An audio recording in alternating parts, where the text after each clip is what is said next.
sleep. They came out of the narrow valley at once, and she saw the reason. There stood Peter and Amand and all the rest of Aslam's army fighting desperately against the crowd of horrible creatures whom she'd seen last night. Only now, in the daylight, they looked even more strange and even more evil and deformed. I'd stopped there. I'd been reading for over an hour and sleep still didn't come. It was almost 2 a.m. Everyone else was asleep. I had my flashlight on under my sleeping bag, and maybe the light was the reason I couldn't sleep, but I was too afraid to turn it off. I was afraid of how dark it was outside of my sleeping bag. When we got back to our section in front of the movie screen, no one had even noticed that we'd been gone. Mr. Tushman and Miss Rubin and Summer and all the rest of the kids were just watching the movie. They had no clue how something bad had just happened to me and Jack. It was so weird how that can be, how you can have one of the worst nights of your life and everyone else it's just an ordinary night. Like on my calendar at home. I would mark this as being one of the most horrific days of my life. This and the day Daisy died. But for the rest of the world, this was just an ordinary day. Maybe it was even a good day. Maybe somebody won the lottery today. Amos, Miles, and Henry brought me and Jack over to where we'd been sitting before, with Summer, Maya, and Reed, and then they went and sat somewhere they'd been sitting before, with Zinema and Savannah and their group.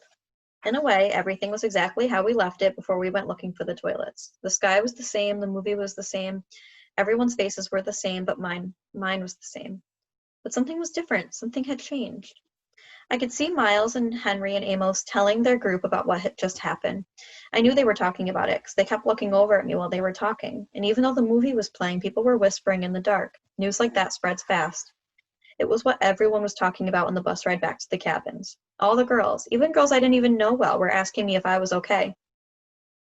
The boys were all talking about getting revenge on that group of 7th grade jerks, trying to figure out what school they were from. I wasn't planning on telling the teachers any of what had happened, but they found out anyways. Maybe it was the torn sweatshirt and the bloody elbow, or maybe it's just that teachers hear everything. When we got back to the camp, Mr. Tushman took me to the first aid office, and while I was getting my elbow cleaned and bandaged by the camp nurse, Mr. Tushman and the camp director were in the next room talking with Amos and Jack and Miles and Henry, trying to get a description of the troublemakers. When he asked me about them later, I said I couldn't remember their faces at all, which was not true. It was their faces I kept seeing every time I closed my eyes. The look of total horror on the girl's face when she first saw me. The way the kid with the flashlight looked at me and talked to me like he hated me. Like a lamb to slaughter. I remember Dad saying that ages ago, but tonight I finally got to know what it meant.